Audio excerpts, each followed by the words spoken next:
है।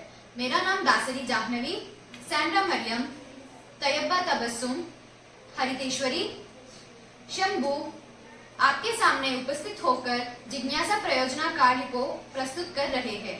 हमारा विषय जनसंचार माध्यम में हिंदी का महत्व। जनसंचार माध्यमों में हिंदी का महत्व। जनसंचार माध्यम का अर्थ। आधुनिक युग में जनसंचार का बड़ा ही शैक्षिक महत्व है। जनसंचार माध्यम का महत्व वर्तमान युग में भी सभी के द्वारा स्वीकार किया जा रहा है। जनसंचार के माध्यम शिक्षा के अनौपचारिक अभिकरणों के अंतर्गत आते हैं। जनसंचार हेतु आंग्ल भाषा में मास मीडिया शब्द का प्रयोग किया जाता है।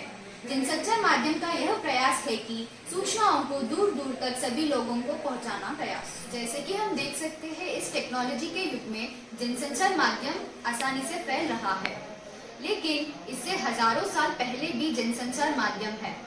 जैसे कि हम हिंदू पुराणों में देख सकते हैं, नारद मुनि से जनसंचार का माध्यम होता था।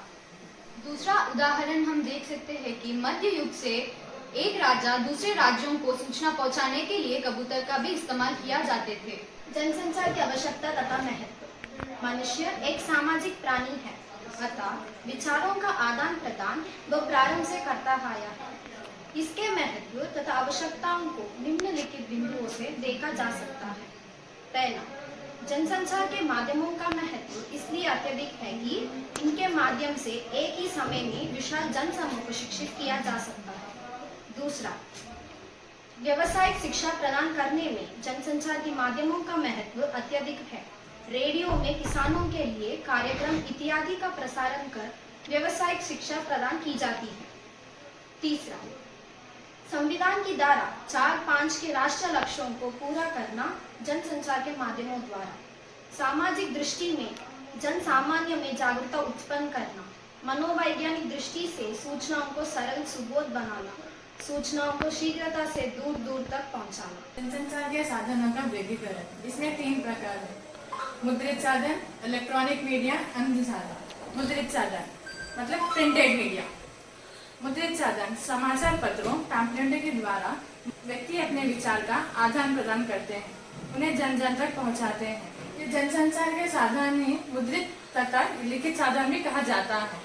भारत में इस साधन का उपयोग उचित मात्रा में हो रहा है। जनसंचार के साधनों का वर्गीकरण में अब दूसरा अंश है इलेक्ट्रॉनिक मीडिया।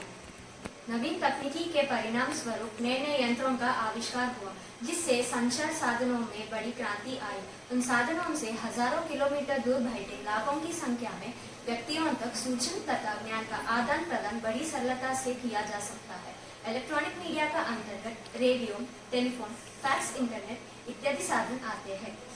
जनसंचार साधनों के वर्गीकरण में तीसरा विषय है अन्य साधन। इसके अंतर्गत नाटक, युवा कल्याण समिति, महिला समिति, शिक्षा केंद्र, महिला केंद्र आदि आते हैं।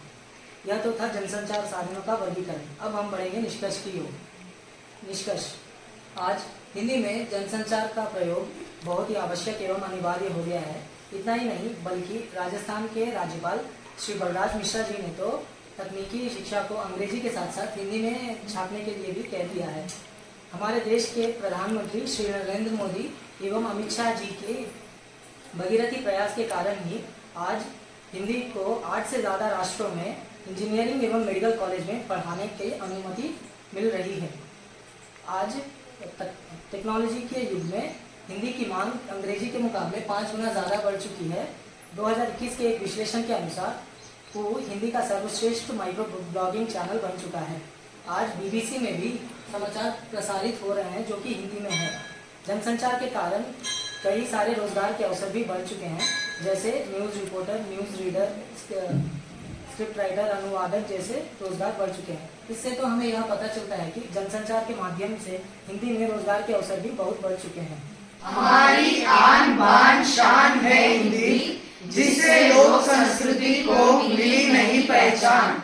शिक्षा रोजगार में आगाज विदेशी कंपनियों ने भी किया हिंदी का आह्वान। आविष्कारों की अभिव्यक्ति हिंदी, जनसंचार माध्यमों की वारधि हिंदी। जय हिंद।